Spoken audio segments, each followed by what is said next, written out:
Sir, গোসলটা যদি বোটের মতো হতো তাহলে কতই না ভালো হতো। কেন, কি হতো? গোসল করতে গিয়ে শুনতাম আমার গোসল হয়ে গেছে। জানোস দোস্ত, আমাদের স্যার উপর থেকে পড়ে গিয়ে পাঁজরের 4টা হাড় ভেঙে ফেলেছে। কি কস? পরে ওনাকে হাসপাতালে ভর্তি করে নাই? আরে না, তবে যার পাঁজরের উপর পড়ে গিয়েছিল তাকে হাসপাতালে ভর্তি করেছে। কি রে বল্টু, কই গেছিলি?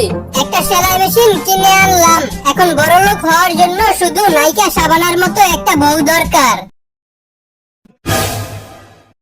জানোস দোস্ত, আমার স্ত্রী রান্নাঘরটাকে একদম ঝকঝকে পরিষ্কার করে রাখে।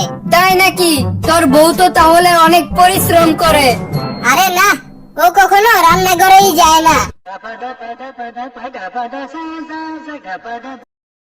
স্যার, আপনাকে একটা প্রশ্ন করি। আচ্ছা, কর। বলেন তো, ঘোড়ার মাথা যদি উত্তর দিকে হয় তাহলে ঘোড়ার লেজ কোন দিকে হবে? দক্ষিণ দিকে। হয় নাই, কেন? ঘোড়ার লেজ হবে নিচের দিকে।